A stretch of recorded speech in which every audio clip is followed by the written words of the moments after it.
Hello everyone, welcome back to this new video. I hope so you are doing well. So दोस्तों, कैसे हैं आप लोग। और आज की वीडियो हम लोग शुरू करने वाले हैं यूपी पीसीएस और आर जो एग्ज़ाम्स जुलाई में होने हैं। तो अब तो काफ़ी समय बचा हुआ है, तो उसके लिए हम लोग शुरू करने वाले हैं एक एक सेगमेंट लेके जीएस के एक पोर्शन। जैसे आज प्राचीन इतिहास की बात करेंगे, तो इसमें हम लोग कुछ टॉपिक्स जो चैप्टर्स हैं उसको लेंगे पर्टिकुलर। जैसे आज का चैप्टर हमारा पाषाण काल, सिंधु घाटी सभ्यता और वैदिक काल। जैसे जो भी प्रश्न हैं दोस्तों, ठीक है, ऑनलाइनर पूछे गए हैं प्रश्न, उनका वन लाइनर और एमसीक्यू फॉर्म में हम लोग करेंगे। और साथ ही साथ हम लोग इसके साथ टेस्ट सीरीज जो है, ठीक है, कंप्लीट जीएस का टेस्ट सीरीज, जिसमें सेक्शन वाइज प्राचीन इतिहास, मध्यकालीन, आधुनिक, ठीक है, पर्यावरण हो गया, विज्ञान हो गया, और बाकी जो भी सेगमेंट्स हैं उन सारे सेगमेंट्स को हम लोग टेस्ट सीरीज के थ्रू भी पढ़ेंगे। लेकिन एक सेगमेंट हमारा ये जो चलेगा, ये जीएस का कंप्लीट सब्जेक्ट वाइज है, डिटेल्ड है, वन लाइनर है, उसमें हम लोग को टेस्ट सीरीज के माध्यम से करेंगे। चलिए देखते हैं।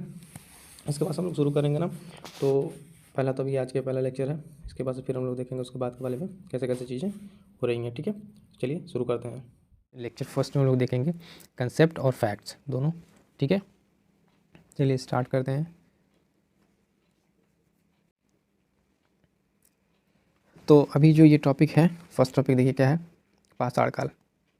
प्राचीन इतिहास के शुरुआती पाषाण काल से अगर देखें तो यहाँ से कौन कौन से फैक्ट्स हैं, किस तरीके से क्वेश्चन फ्रेम होंगे, उस चीज़ को देखते हैं। तो सबसे पहला क्या है कि देखिए फैक्ट क्या है, रॉबर्ट ब्रूस फुट थे।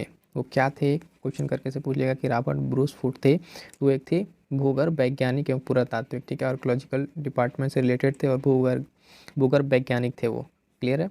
उसके बाद से देखिए दिया हुआ है कि भारतीय प्राग इतिहास का पिता कहा जाता है। प्रश्न सीधे सीधे पूछ सकता है कि भारतीय प्राग इतिहास का पिता किसे कहा जाता है, तो कहा जाता है रॉबर्ट ब्रूस फुट को, ठीक है। इसके बाद से है कुछ देखिए फैक्ट की जो कंसेप्ट की कोपेनहेग, ठीक है, कोपेनहेगन संग्रहालय की सामग्री से पाषाण का स्वरलोह का त्रियुगी विभाजन किसने किया था। इन सब चीज़ों को लेके जो एक संग्रहालय में सामान रखा हुआ है, वहाँ से इन चीज़ों को लेके उसका विभाजन किसने किया था और किस तरह का विभाजन है दोस्तों, ये भी ध्यान रखेंगे, त्रियुगी विभाजन, ठीक है। किसके द्वारा किया गया, देखिए गया था थॉमसन के द्वारा, ठीक है। पशुपालन के साक्ष्य सर्वप्रथम मिले हैं, तो कहाँ मिले हैं, मध्य पाषाण काल में। पशुपालन के सर्वप्रथम साक्ष्य कहाँ मिले हैं, तो मध्य पाषाण काल में, ठीक है। नेक्स्ट देखते हैं, मध्य पाषाण काल में पशुपालन के प्रमाण जहाँ से मिले वह स्थान है। जो मध्य पाषाण काल था उसमें पशुपालन के प्रमाण कहाँ से मिले, बेसिकली वो जगह है आदमगढ़, क्या है, आदमगढ़।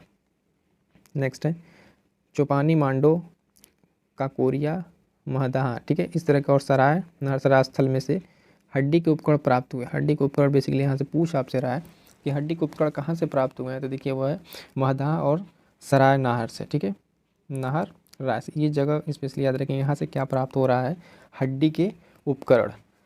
फिर इसके बाद से क्वेश्चन पूछा हुआ है इस तरीके से, फैक्ट के तौर पर देखें तो वही चीज़ कि हड्डियों से निर्मित आभूषण, अभी हमने देखा कि हड्डी के उपकरण और हड्डियों से निर्मित आभूषण, हड्डियों के निर्मित आभूषण मध्य पाषाण काल में प्राप्त हुए हैं, तो है महदाह से, ठीक है, याद रखेंगे ये महदाह से। अभी आगे चल के हम लोग इसकी एमसीक्यू प्रैक्टिस भी करेंगे, किस तरीके से क्वेश्चन फ्रेम होते हैं, तो ऑप्शन के साथ हम लोग एलिमिनेट कर पा रहे हैं कि नहीं, ठीक है। उसके बाद से एक ही कब्र से 3 मानव कंकाल मिले। ऐसी कौन सी जगह है जहाँ से एक ही कब्र से 3 मानव कंकाल मिले हैं, तो ये बेसिकली जगह कौन सी है, दमदमा। दोस्तों याद रखेंगे दमदमा, इस जगह से क्या मिला है, एक ही कब्र से 3 मानव कंकाल मिले हैं, ठीक है।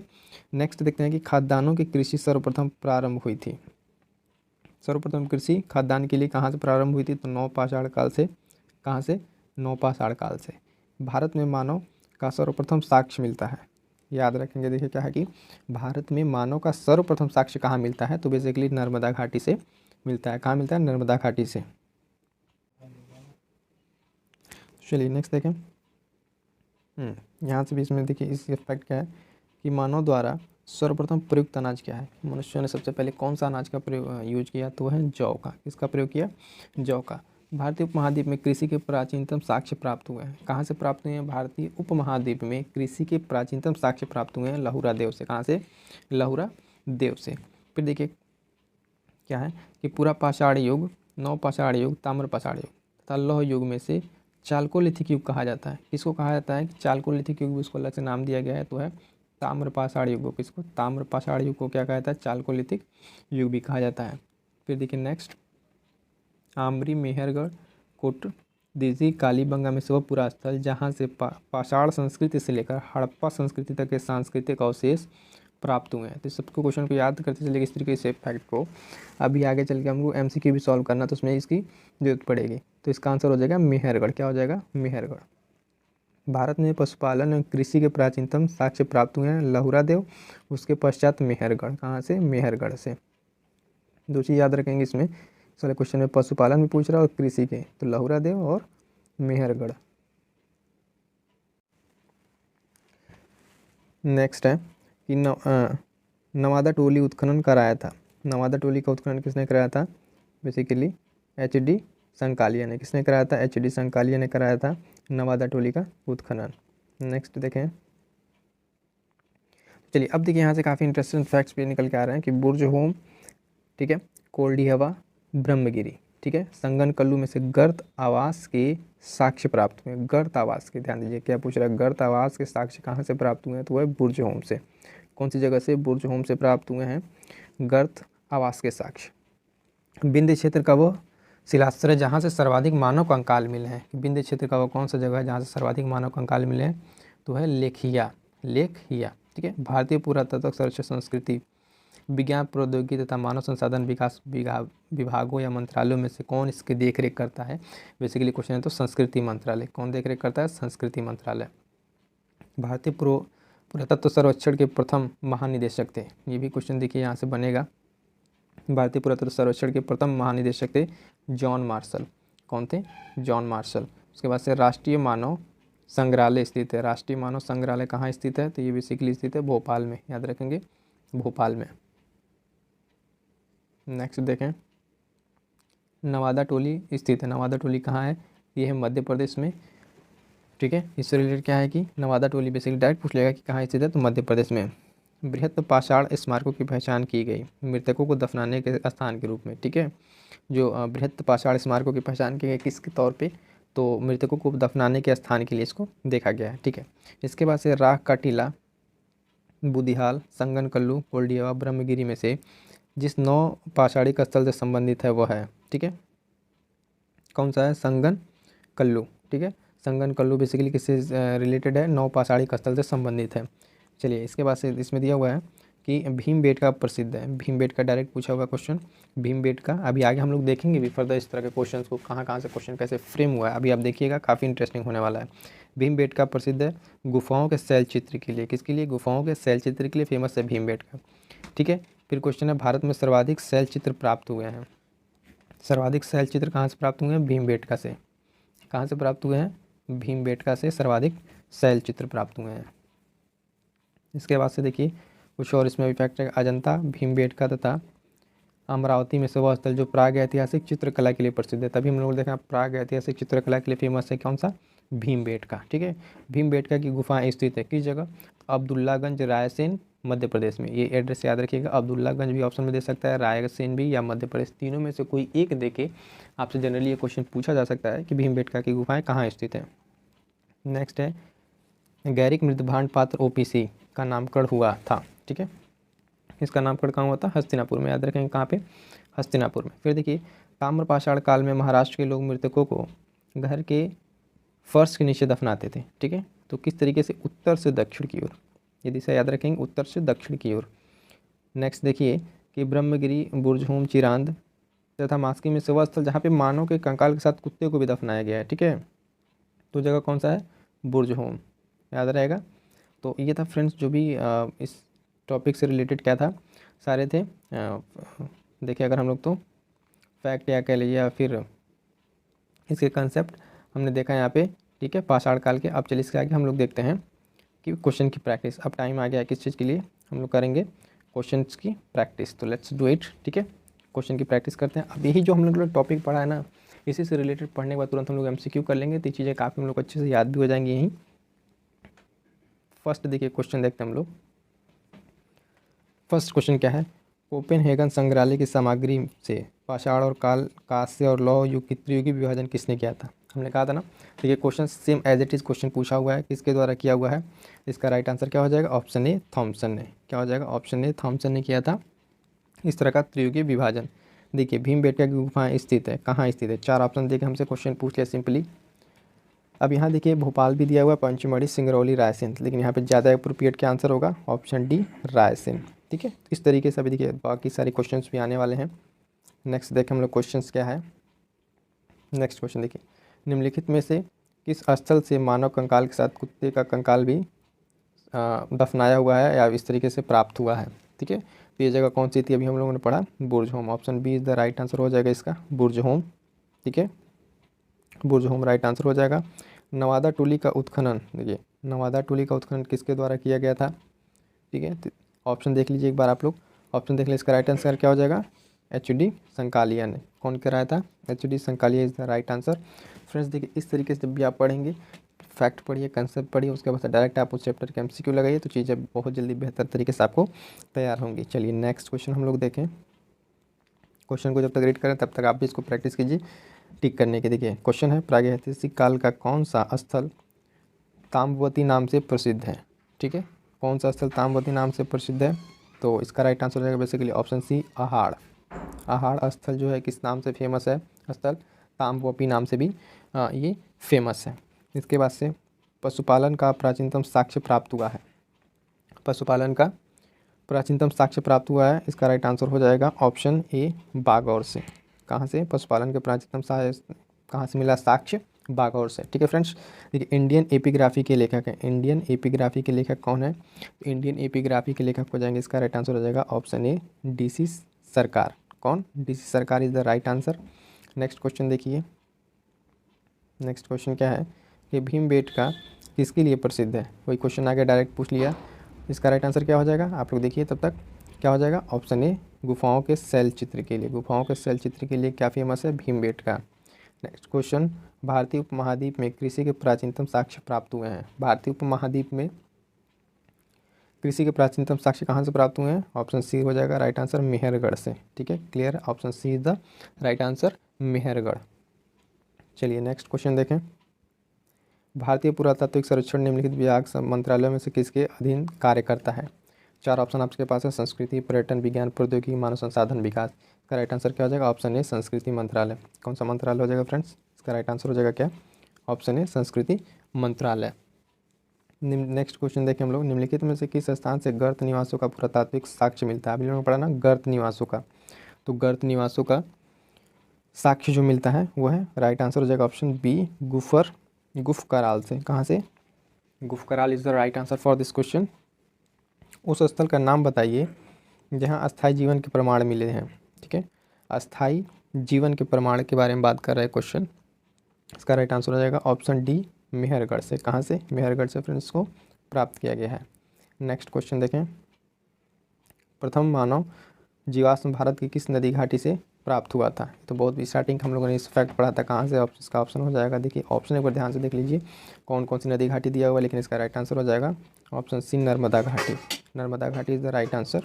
ठीक है, नेक्स्ट क्वेश्चन, निम्नलिखित स्थलों में से कौन सा प्रागैतिहासिक चित्रकला के लिए प्रसिद्ध है। प्रागैतिहासिक चित्रकला के लिए प्रसिद्ध है, वही हमारा Bhimbetka is the right answer. ठीक है, तो भीम, सबसे पहला देखिए सैंधव सभ्यता और संस्कृति, सैंधव सभ्यता और संस्कृति के बारे में हम लोग जानेंगे वन बाय वन करके, जो भी सारे इसके ना कंसेप्ट हैं, टॉपिक या के लिए फैक्ट के तौर पर उसको देखेंगे, फिर हम लोग एमसीक्यू लगाएंगे, उसके बाद से देखेंगे टॉपिक्स कैसे कंप्लीट करते हैं। ठीक है, पहला देखिए इसमें क्या दिया हुआ है, हड़प्पा संबंधित है। हड़प्पा किससे संबंधित है, सीधा आंसर हो जाएगा हड़प्पा सिंधु घाटी सभ्यता से संबंधित है। ठीक है, सिंधु सभ्यता संबंधित, अब सिंधु सभ्यता किससे संबंधित है, तो आद्य ऐतिहासिक युग से। देखिए क्वेश्चन को कैसे थोड़ा सा यहाँ पर ट्विस्ट करेगा कि या तो कोई दे दिया नाम कि वो किससे संबंधित है, हड़प्पा दे दिया सपोज कि सिंधु घाटी से संबंधित है फ्रेंड्स, उसके बाद से दे दिया कि सिंधु सभ्यता संबंधित है, यानी पूछ रहा है क्या, किसी एज से संबंधित है, तो आद्य ऐतिहासिक युग से संबंधित है ये। सिंधु घाटी की सभ्यता गैर आर्य थी, क्यों, इसका रीज़न क्या बताया गया है कि ये अनार्य थी क्योंकि वो नगरीय सभ्यता थी। क्या थी, नगरीय सभ्यता थी, इसलिए इसको कहा गया है कि गैर आर्य सभ्यता थी। इसके बाद से नेक्स्ट हम लोग देखें, देखिए अब क्या दिया हुआ है, सिंधु घाटी सभ्यता को आर्यों से पूर्व रखे जाने का महत्वपूर्ण कारण है कि जो सिंधु घाटी सभ्यता उसको वैदिक काल में जो आर्य आए, ठीक है, उससे पहले का रखे जाने का कारण क्या है कि मृद भांड, वहाँ की जो व्यवस्थित तरीके की चीज़ें थी उसको भी इसमें इस रीजन में लिया जाता है। नेक्स्ट देखें, सिंधु घाटी संस्कृति वैदिक सभ्यता से भिन्न थी, इसका क्या कारण है फ्रेंड, जो सिंधु घाटी सभ्यता को वैदिक कल्चर से वैदिक संस्कृति से अलग माना जाता था, उसके क्या कारण है? कारण देखिए क्या दिया हुआ है कि इसके पास विकसित शहरी जीवन की सुविधाएं थी, इसके पास चित्रलेखीय लिपि थी यानी पिक्टोरिकल कहते हैं जिसको, पिक्टोरिकल लिपि, ठीक है। इसके पास लोहे और रक्षा शस्त्रों का ज्ञान का अभाव था, ठीक है। ये सब सारी चीज़ के पास नहीं थी, और क्या थी? तो विकसित शहर था, पिक्टोरियल इनके पास लिपि थी, ये सब सारी चीज़ें थी। इसके बाद देखिए हड़प्पा संस्कृति की जानकारी का प्रमुख स्रोत क्या है? जो हड़प्पा संस्कृति है इसकी जानकारी का प्रमुख स्रोत क्या है? पुरातात्विक खुदाई। क्या है फ्रेंड्स? पुरातात्विक खुदाई। इसको याद रखेंगे कि खुदाई के जरिए जो आर्कोलॉजिकल डिपार्टमेंट की खुदाई है उससे पता चलता है कि हड़प्पा संस्कृति में क्या थी और चीज़ें कैसी थी। भारत में चांदी की उपलब्धता के प्राचीनतम साक्ष्य मिलते हैं। भारत में अगर सबसे पहले चांदी की उपलब्धता के प्राचीनतम साक्ष्य की बात करें फ्रेंड्स, देखिए हड़प्पा संस्कृति से मिलते हैं। कहाँ से मिलते हैं? हड़प्पा संस्कृति से। उसके बाद से क्वेश्चन है कि हड़प्पा में मिट्टी के बर्तनों पर सामान्यतः उपयोग होता था, किस रंग का उपयोग होता था? बेसिकली लाल रंग का उपयोग होता था। क्लियर इतना? चलिए नेक्स्ट देखें। नेक्स्ट है मूर्ति पूजा का आरंभ माना जाता है कब से? पूर्व आर्य सभ्यता से, यानी प्री आर्यन एज से ही माना जाता है कि मूर्ति पूजा का आरंभ हो चुका था। अब देखिए यहाँ पे दिया हुआ है कि गाय, हाथी, गैंडा कुछ पशुओं के नाम है, ठीक है। वह जिसका हड़प्पा संस्कृति में टेराकोटा कलाकृति में निरूपण नहीं हुआ है, यानी गाय, ठीक है। तो गाय थी जो इसके पहले इसका कोई इस तरह का साक्ष्य नहीं मिला है। बेसिकली अगर देखें हड़प्पा संस्कृति में तो गाय के बारे में कोई इन्फॉर्मेशन नहीं है वहाँ पर। नेक्स्ट देखिए, अब हड़प्पा काल के जो प्रमुख नगर हैं, ठीक है, उनसे रिलेटेड ये फैक्ट है या फिर कंसेप्ट देखें हम कि कुछ स्थल दिए हुए हैं और वो किस नदी के किनारे बसे हुए हैं। तो फ्रेंड्स इस तरह के भी क्वेश्चन कई बार एग्जाम्स ऐसे दिया रहता है मैच करने के लिए, या फिर दे देता है डायरेक्ट करके टिक द आंसर करने के लिए कि ये स्थल किस नदी के किनारे बसा हुआ है, ठीक है। तो अभी देखिए इसमें पहला स्थल क्या है हमारे पास? हड़प्पा। हड़प्पा किस नदी के किनारे है? तो है रावी नदी के किनारे। हस्तिनापुर ये बसा हुआ है रिवर गंगा के किनारे।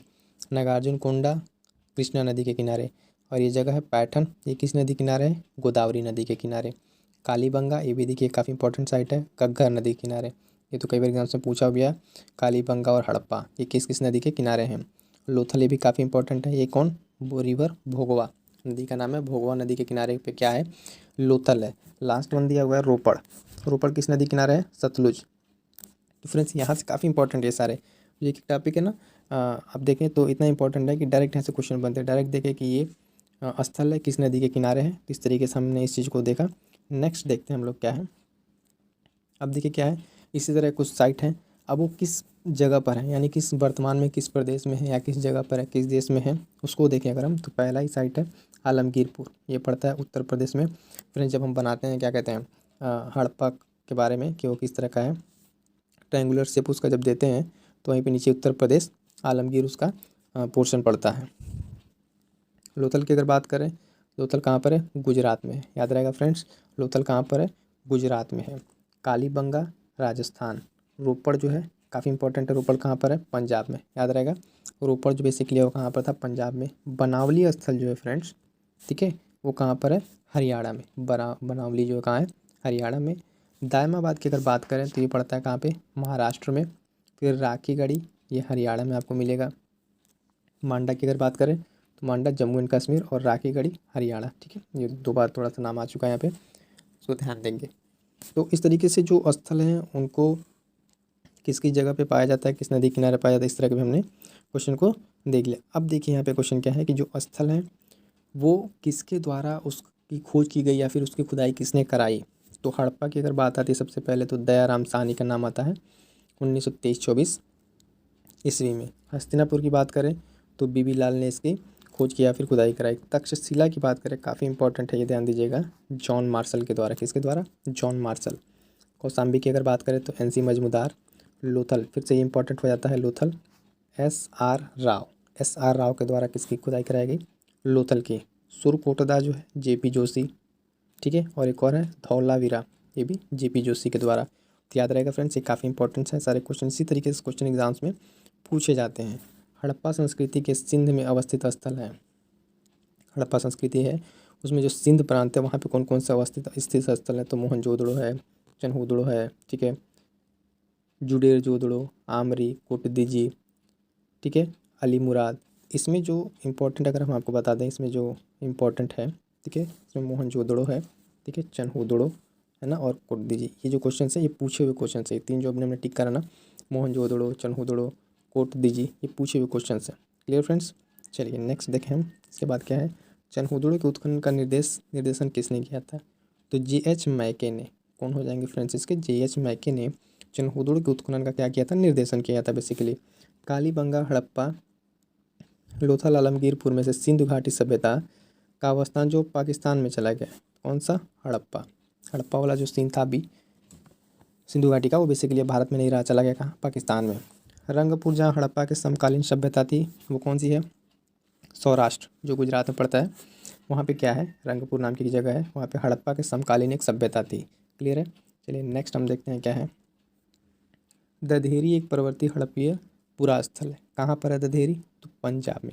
क्या बताएंगे? पंजाब में इसका राइट आंसर हो जाएगा।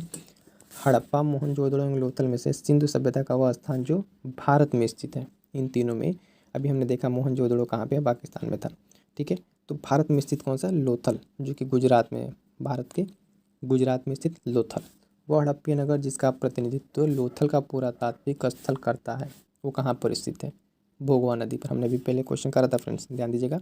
भोगवा नदी, डायरेक्ट हमने पढ़ा था क्या कि लोथल किस नदी किनारे था? भोगवा नदी किनारे। सिंधु घाटी सभ्यता का पतन नगर यानी पोर्ट क्या था? तो लोथल ही था वहाँ का। क्या था? ध्यान देंगे, लोथल। क्या था? लोथल था क्या आपके लिए उस समय का पोर्ट। कालीबंगा है, रोपड़, पाटलिपुत्र। नेक्स्ट में अगर देखें तो सिंधु घाटी सभ्यता से स्थल से नहीं है संबंधित, नहीं तो कौन सा? पाटलिपुत्र। पाटलिपुत्र बेसिकली आप देखें तो ये मगध एम्पायर से रिलेटेड है, ये आगे चल के हम लोग पढ़ेंगे। नेक्स्ट देखिए, भारत का सबसे बड़ा हड़प्पन पुरास्थल है राखीगढ़ी। हाल फिलहाल में ये न्यूज़ में भी रहा, इसको काफ़ी इंपॉर्टेंट टिक कर लीजिएगा, करंट अफेयर का भी क्वेश्चन था। भारत का सबसे बड़ा हड़प्पन पुरास्थल राखीगढ़ी। ठीक है, संपूर्ण सिंधु घाटी सभ्यता का सबसे बड़ा पुरास्थल है राखीगढ़ी। सिंधु घाटी के लोग विश्वास करते थे मातृशक्ति में। किसमें? मातृशक्ति में। ऐसा कहा जाता है कि सिंधु घाटी के जो लोग थे वो मैट्रियार्कल सोसाइटी से बिलीव करते थे। सिंधु घाटी के लोग पूजा करते थे, किसकी पूजा करते थे वो भी ध्यान दीजिए? मातृ देवी की, पशुपति की, ठीक है, लिंग योनि की, पशुओं की, नागों की और वृक्षों की। ठीक है, इन सारी चीज़ों की क्या करते थे? वो पूजा करते थे। कई बार क्वेश्चन ऐसे बनाता है फ्रेंड्स की निम्नलिखित में से सिंधु घाटी के लोग इसकी पूजा नहीं करते थे, तो उसमें आपको कोई एक और ऑप्शन दे देगा मूर्ति के तौर पे या फिर अदर चीज़ों के तौर पे। तो ध्यान रखना है कि किस चीज़ की पूजा उस टाइम पे की जाती थी। चलिए नेक्स्ट अगर हम देखें, हड़प्पन संस्कृति के संदर्भ में शैलकृत स्थापत्य के प्रमाण मिले। कहाँ से मिले इस तरह के प्रमाण? धौलावीरा से। कहाँ से देखेंगे फ्रेंड्स? धौलावीरा से। नेक्स्ट अगर हम देखें, धौलावीरा किस राज्य में स्थित है? गुजरात में। याद रहेगा, गुजरात में। वह हड़प्पी नगर, हड़प्पा का कौन सा नगर जो 3 भागों में विभक्त था? धौलावीरा। धौलावीरा 3 भागों में विभक्त था। ठीक है, अपर, मिडिल और लोअर करके इस तरह का कुछ बना हुआ था वहाँ पे। एक उन्नत जल प्रबंधन व्यवस्था का साक्ष्य प्राप्त हुआ है धौलावीरा से। यानी देखिए, धौलावीरा आपके लिए मोस्ट इंपॉर्टेंट बन के निकल के आ रहा है। कितने सारे कंसेप्ट मिल जा रहे हैं आपको धौलावीरा से, इसको थोड़ा सा याद रखेंगे। धौलावीरा कहाँ है? तो गुजरात में। ठीक है, कितने भागों में विभक्त था धौलावीरा? 3 भागों में। यहाँ पे जल प्रबंधन का भी साक्ष्य मिला हुआ है, तो ये सब सारी चीज़ें ध्यान में रखेंगे। नेक्स्ट अगर हम देखें, हाँ, उतांसी, धौलावीरा, लोथल और कालीबंगा में से वह स्थल जहाँ से द्विशव संस्कार डबल बरियल प्राप्त हुए हैं, लोथल और कालीबंगा है। क्या फ्रेंड्स? लोथल और कालीबंगा, जहाँ से आप कह सकते हैं कि एक साथ 2 शरीर दफनाए हुए प्राप्त हुए थे। हड़प्पन स्थल में सनौली के अभी हाल ही में उत्खननों से प्राप्त हुआ क्या? मानव समाधान। ठीक है, मानव के 100 प्राप्त हुए। वस्त्रों के लिए कपास की खेती का आरंभ सबसे पहले किया गया था कहाँ से? भारत में। ये काफ़ी इंपॉर्टेंट पॉइंट है, इसको एकदम ध्यान में रखिएगा कि कपास की खेती जो की गई थी सबसे पहले की गई थी, वो कहाँ से की गई थी? भारत से की गई थी। नेक्स्ट अगर हम देखें कि सिंधु सभ्यता के संदर्भ में सही कथन है, वे देवी और देवताओं दोनों की पूजा करते थे। फ्रेंड क्या करते थे? दोनों की पूजा करते थे। क्लियर है। सिंधु घाटी सभ्यता से संबंध विख्यात वृषभ मुद्रा प्राप्त हुई, कहाँ से प्राप्त हुई है? मोहनजोदाड़ो से। याद रहेगा, वृषभ मुद्रा मोहनजोदड़ो से। वह पशु जिनका अंकन हड़प्पा संस्कृति की मोहरों पर नहीं मिलता है, ध्यान दीजिएगा, नहीं मिलता। वो कौन सा पशु है? घोड़ा, गाय और ऊँट। इन सब के जो पहचान है आप कह लीजिए वो हड़प्पा की मोहरों पर नहीं है, घोड़ा, गाय और ऊँट। जिस पशु के अवशेष सिंधु घाटी सभ्यता में प्राप्त नहीं हुए हैं, यहाँ भी देखिए शेर, ये भी एक पशु है जिसके बारे में हड़प्पा कालीन में कोई जानकारी नहीं है। नेक्स्ट क्वेश्चन देखें, मृड पट्टिका पर उत्कीर्ण सिंह युक्त देवता की कृति प्राप्त हुई कालीबंगा से फ्रेंड। वह सभ्यता जो नील नदी के तट पर पनपी, मिस्र की सभ्यता नो डाउट। इसके बाद से देखिए क्वेश्चन क्या है, माया एजेट मुस्का इनका इन सब सभ्यता उत्तर दक्षिण का सही क्रम क्या कह रहा है। तो दक्षिण के जो क्रम से देख लेते हैं, उत्तर से दक्षिण क्रम, ठीक है। एज़टेक, माया, मुइस्का और इनका, ये इसका क्रम है। लेखन कला की उचित प्रणाली विकसित करने वाली सर्वप्रथम प्राचीन सभ्यता थी सुमेरिया। कौन सी थी? सुमेरिया। ठीक है फ्रेंड्स, तो आई थिंक ये हम लोग का पूरा कंप्लीट हो चुका है इसके बाद से। ठीक है, चलिए फर्स्ट थिंग है वैदिक काल। ठीक है, वैदिक काल से हम लोग स्टार्ट करना। अब इसमें जो कौन कौन से इंपॉर्टेंट प्रश्न आ रहा है उसको ध्यान में रखना है। सबसे पहला फैक्ट क्या है कि आर्य शब्द इंगित करता है। वैदिक काल में सबसे पहले बात आती है आर्यों की। ठीक है, तो आर्य शब्द का इसका मीनिंग क्या है? तो मीनिंग है श्रेष्ठ, या हायर के ऑर्डर में कह लें कि सबसे सर्वोच्च। ठीक है, इसकी मीनिंग हो जाएगी सर्वोच्च। और आर्यों का जो भारत में आगमन में बेसिकली उसके बारे में कई सारे अलग अलग विद्वानों का अलग अलग मत है कि आर्य सेंट्रल एशिया से आए थे या फिर आर्य सेंट्रल एशिया यूरोप इधर से आए थे। ठीक है, तो उसमें अलग अलग चीज़ें उसको भी हम लोग देखेंगे। उसके बाद से नेक्स्ट हम देखें क्लासिकीय संस्कृत में आर्य शब्द का अर्थ है एक उत्तम व्यक्ति। वही कहा ना कि एक सुपीरियर, श्रेष्ठ। सबसे पुराना वेद कौन सा है? सबसे पुराना वेद कौन सा है? ऋग्वेद। ठीक है, ये क्वेश्चन कई बार एग्जाम से पूछा हुआ है। सबसे पुराना वेद कौन सा, उसका नाम बताइए। त्रयी नाम है, त्रयी मतलब 3 वेदों के नाम। कौन से 3 वेद? ऋग्वेद, यजुर्वेद, सामवेद। इसमें अथर्ववेद का उल्लेख नहीं है क्योंकि उसको अनार्यों द्वारा उसको रचित वेद माना जाता है, जिसमें अगर हम कहें तो अथर्ववेद में जादू टोना ये सब चीज़ों के बारे में बात किया गया है। लेकिन त्रयी के अगर नाम पे बात की जाए, त्रयी, ठीक है, यानी 3 वेद कौन कौन? ऋग्वेद, यजुर्वेद, सामवेद। इसको याद रखेंगे त्रयी के नाम से। नेक्स्ट अगर हम देखें कि वह वैदिक ग्रंथ इसमें वर्ण शब्द का सर्वप्रथम उल्लेख मिलता है तो ऋग्वेद। ऋग्वेद में सबसे पहले वर्ण व्यवस्था की बात की गई थी। वर्ण व्यवस्था के संबंधित पुरुष सूक्त मूलतः पाया जाता है तो भी ऋग्वेद में, क्योंकि ऋग्वेद में सबसे पहले वर्ण व्यवस्था के बारे में बात की गई थी। तो फ्रेंड्स ये थे कुछ यहाँ के इंपॉर्टेंट। नेक्स्ट हम लोग देखते हैं, इसमें सुमिल मैच करना है किसके बारे में कौन सी चीज़ें हैं, यानी किस वेद में क्या है। तो ऋग्वेद में क्या है? स्रोत, प्रार्थना है। ठीक है, स्रोत और क्या है? प्रार्थनाएं हैं ऋग्वेद में। यजुर्वेद में अगर हम बात करें तो देखेंगे स्रोत और कर्मकांडों के बारे में जानकारी दी गई है। सामवेद में संगीत यानी म्यूजिक के बारे में बात की गई है। अथर्ववेद में वही तंत्र मंत्र एवं वशीकरण जो जादू टोना के बारे में अगर बात करते हैं। क्वेश्चन कई बार से एग्जाम से पूछे हुए, चाहे एसएससी के एग्जाम से या फिर स्टेट के, उसमें क्वेश्चन डायरेक्ट पूछा जाता है कि कौन से वेद को काला जादू का वेद कहा था? तो है अथर्ववेद। इसमें यानी तंत्र मंत्र के बारे में भी डिस्क्रिप्शन है। तंत्र मंत्र के बारे में अगर आप देखें तो इतनी सारी चीज़ें हैं वेदों के बारे में। 4 पॉइंट क्लियर है, एकदम अच्छे से इसको देख लें कि यजुर्वेद में क्या है, सामवेद में क्या है, अथर्ववेद में क्या है। नेक्स्ट देखें तो नेक्स्ट क्या है कि ऋग्वेद, यजुर्वेद तथा अथर्ववेद, सामवेद। ठीक है, चारों वेद में से हुआ जिसमें जादुई माया और वशीकरण का वर्णन। देखिए वही क्वेश्चन आ गया, जादुई माया, वशीकरण, जादू टोना अथर्ववेद में। अथर्ववेद इसका राइट आंसर हो जाएगा। अथर्ववेद में क्या है? इसका उल्लेख है। ऋग्वेद में क्वेश्चन पूछ रहा है कि कितनी रचनाएं हैं? तो 10,512 रचनाएं हैं। ठीक है, मंडल, इसमें कितने मंडल है? 10 मंडल। इसमें भी आगे बात करेंगे कौन सा नया मंडल है, कौन सा पुराना मंडल है, किस मंडल में क्या कहा गया है, वो सब भी सारी इंपॉर्टेंट इन्फॉर्मेशन है। तब तक फिर देखते हैं हम लोग आगे चलते हैं। नेक्स्ट क्या है हमारे पास? आयुर्वेद अर्थात जीवन का विज्ञान। आयुर्वेद अर्थात जीवन का विज्ञान उल्लेख सर्वप्रथम मिलता है किसमें? अथर्ववेद में। आयुर्वेद का उल्लेख किसमें मिलेगा? सबसे पहले अथर्ववेद में।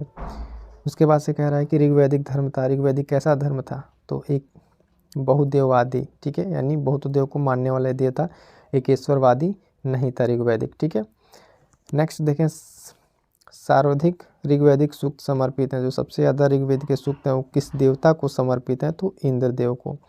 इसमें अगर एक क्वेश्चन ये भी पूछता है कि सर्वाधिक बार ऋग्वेद में सबसे ज़्यादा किस देवता का नाम आया? तो इंद्र का नाम आया है, ये भी याद रखेंगे। ठीक है, देखिए अगला एक क्वेश्चन, ऋग्वेद में इंद्र के बाद सर्वाधिक संख्या में मंत्र संबंधित है अग्नि से। सबसे पहले बार किसका? इंद्र का। क्वेश्चन याद रखेंगे, क्वेश्चन कई बार पूछा हुआ है कि ऋग्वेद में सबसे अधिक बार किस देवता का उल्लेख मिलता है? तो इंद्र का। और इंद्र के बाद अगर पूछे तो अग्नि का। दूसरे नंबर पर इंद्र के बाद अग्नि आते हैं। ऋग्वेद में युद्ध का देवता किसे समझा जाता था? तो इंद्र को ही युद्ध का देवता समझा जाता था। इतना याद रहेगा, युद्ध का देवता इंद्र को। पूर्व वैदिक कार्यों में सर्वाधिक लोकप्रिय, तो लोकप्रिय बेसिकली कौन रहेंगे? इंद्र, क्योंकि इंद्र की ही बात सबसे अधिक बार की गई है, तो इंद्र ही बेसिकली प्रिय होंगे। 800 ईस्वी से 600 ईसा पूर्व काल जुड़ा है, किस काल से जुड़ा है? ब्राह्मण युग से, इसको ब्राह्मण युग भी कहते हैं। इस तरीके से ये आज का हमारा इतना क्वेश्चन। उसके बाद से नेक्स्ट अगर हम फर्दर देखेंगे, फिर देखिए अब यहाँ पे बात कर रहे हैं कौन सा वेद कौन सा ब्राह्मण, यानी जो पर्टिकुलर वेद है उसको जो उच्चारण करने वाले को क्या कहते हैं, उस वेद को उच्चारण करने वाले को क्या कहते हैं? तो ऋग्वेद को उच्चारण करने वाले को कहते हैं ऐतरेय, ठीक है, उसके ब्राह्मण कहते हैं ऐतरेय। सामवेद में पंचविश कहते हैं उनको, अथर्ववेद में गोपथ और यजुर्वेद में सतपथ। ये चारों नाम याद रहेगा, काफ़ी इंपॉर्टेंट है, यहाँ से क्वेश्चन पूछा हुआ एकदम डायरेक्ट, ठीक है। ऋग्वेद, सामवेद, अथर्ववेद, यजुर्वेद, इन चारों का देख लीजिए एकदम डिटेल। कई बार मैच करने के लिए डायरेक्ट क्वेश्चन दे दिया हुआ है। स्टेट पीसीएस में भी इवन दो एक क्वेश्चन पूछा हुआ है, चाहे बिहार पीसीएस या यूपी पीसीएस में भी क्वेश्चन पूछा हुआ है, तो इसको आप लोग अच्छे से ध्यान रखेंगे। वनडे एग्जाम्स में तो रिपीट होने के काफ़ी चांसेस हैं इसके। ऋग्वेद का वह मंडल जो पूर्णतः सोम को समर्पित है, सोम को समर्पित नौवां मंडल याद रहेगा। नौवां मंडल बेसिकली किसको समर्पित है? तो समर्पित है सोम को। नेक्स्ट अगर हम देखें हम तो हाँ, सत्यमेव जयते, कितनी बार मोस्ट इंपॉर्टेंट क्वेश्चन, सत्यमेव जयते शब्द लिया गया है, किस उपनिषद से लिया गया सत्यमेव जयते? तो ये लिया गया मुंडकोपनिषद से। किससे लिया गया? मुंडकोपनिषद से लिया गया है सत्यमेव जयते। इसके बाद से देखिए क्वेश्चन क्या कह रहा था, सत्यकाम जबाल की कथा जो अनब्याही माँ होने के लांछन को चुनौती देती है, किसमें उल्लेखित है?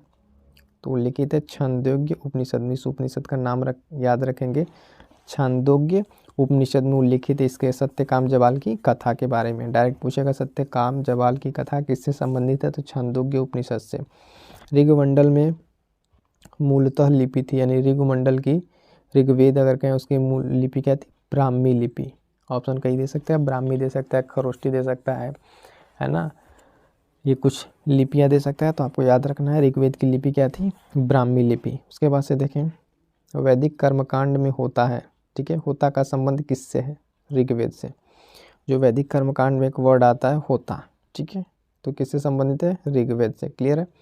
अवस्था और ऋग्वेद में समानता, ठीक है, तो अवस्था कहाँ का है?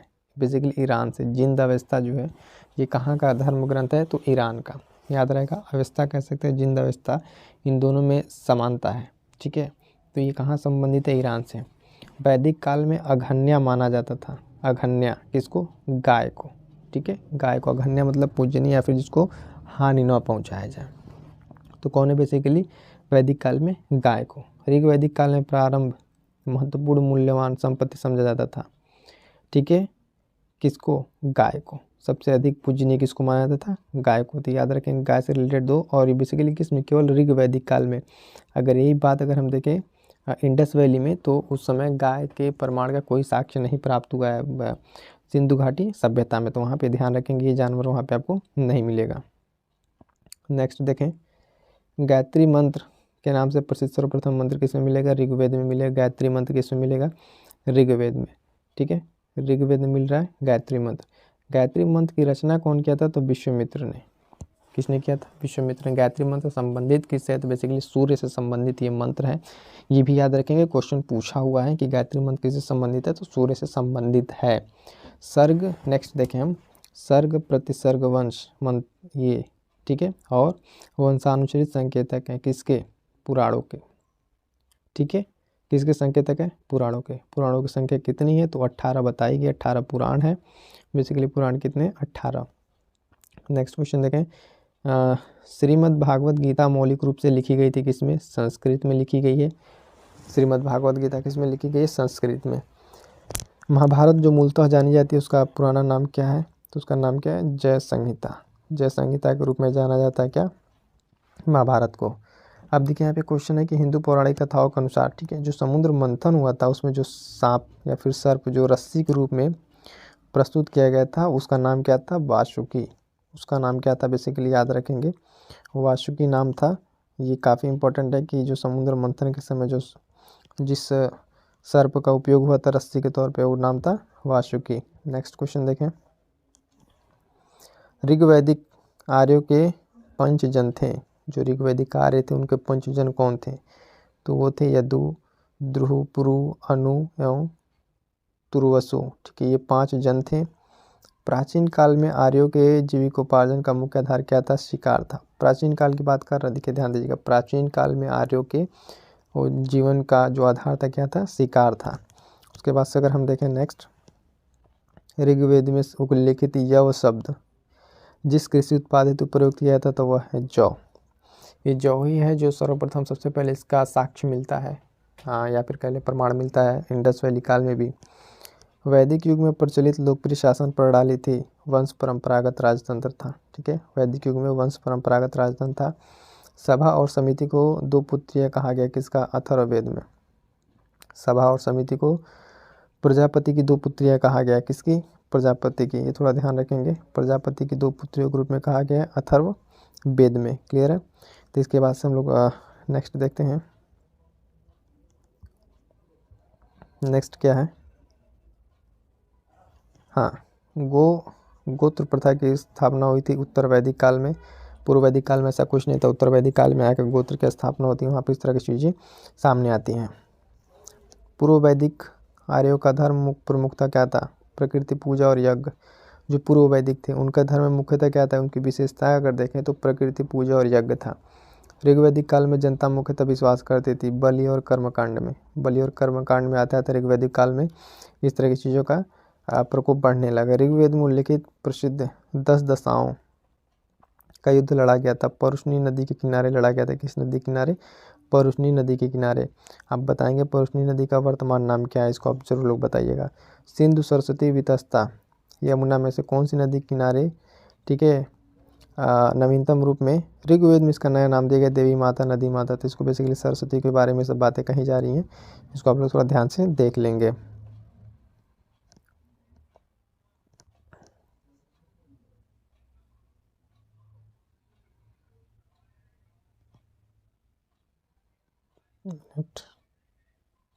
हाँ, सरस्वती हो गया। चलिए ये आई थिंक मंडल रचना ये वाला तो हो गया था। चलिए ये वाला हो गया, ये तुम लोग अपने किया। ब्राह्मण वाला और मंडल नवा मंडल समर्पित था, ये सब चीज़ें हो चुकी हैं। नेक्स्ट देखते हैं। हाँ, नेक्स्ट क्या है,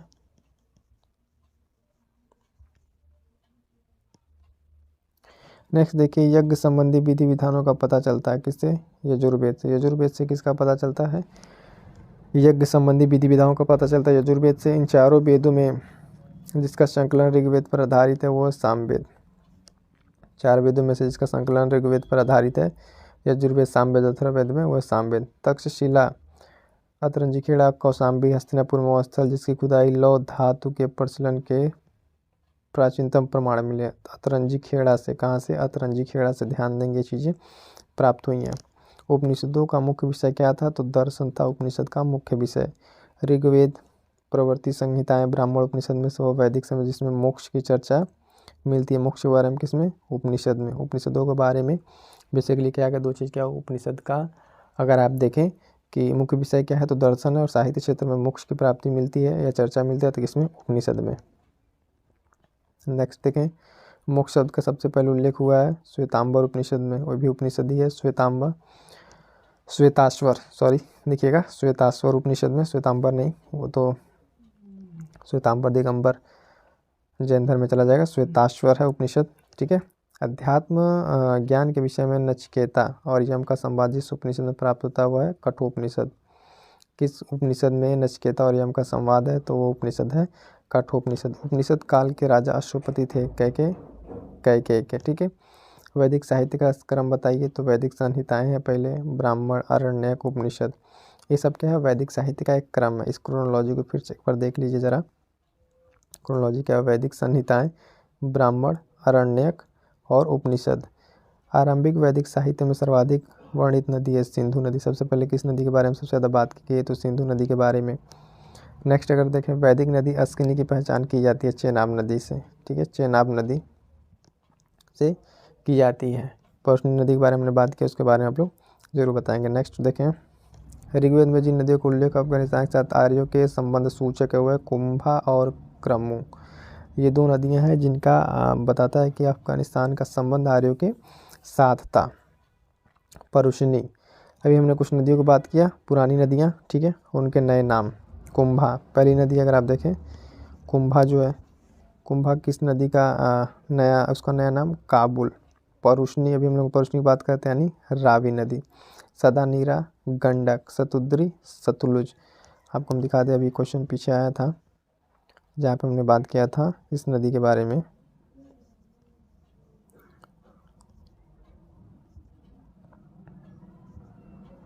यजुर्वेद, चनाब और चलिए अभी वो ध्यान नहीं आ रहा कहाँ है। तो ये चारों क्लियर हो गया ना, कुंभा, काबुल, परुष्णी, रावी, सदानीरा, गंडक और सतुद्री, सतलुज, ये इसके न्यू नेम है। नहीं क्लियर रहेगा।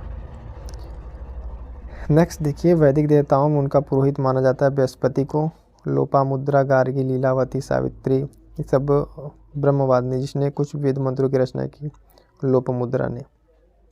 लोपामुद्रा ने किया। ऋग्वैदिक काल में निष्क शब्द प्रयोग स्वर्णाभूषण के लिए होता है, किंतु प्रवर्ती काल में उसका प्रयोग हुआ सिक्के में। किसमें? सिक्कों में प्रयोग हुआ है। ऋग्वैदिक काल में निष्क का आभूषण था गले का। निष्क किसका आभूषण था? तो गले का आभूषण था। नेक्स्ट देखें हम, अभिलेखों में वह जो ईरान से भारत के आर्यों के आने की सूचना देता है। बोगज कोई अभिलेख है जो बताता है कि ईरान से भारत में आर्यों का आने की सूचना देता है। शंकराचार्य, यूनिवर्सिटी और ये विवेकानंद, बाल गंगाधर तिलक में से जिसने आर्यों के आदि देश के बारे में लिखा है, बाल गंगाधर तिलक ने लिखा है। शतपथ ब्राह्मण में लिखित राजा विदे माधव किससे संबंधित रहे? ऋषि गौतम से संबंधित है, ऋषि गौतम। राहुगढ़, उत्तर वैदिक काल में आर्य संस्कृति का धूर समझा जाता था। कुरु और पांचाल को, कुरु और पांचाल जगह था, उसके एक बेस पॉइंट समझा जाता था। गोत्र शब्द का सर्वप्रथम उल्लेख ऋग्वेद में। गोत्र सर्वप्रथम का सर्वप्रथम उल्लेख कहाँ पे? ऋग्वेद में किया गया है। ठीक है, तो ये था आई थिंक आज के हमारा सेशन। चलिए, थैंक यू सो मच। मिलते हैं किसी नेक्स्ट सेशन में।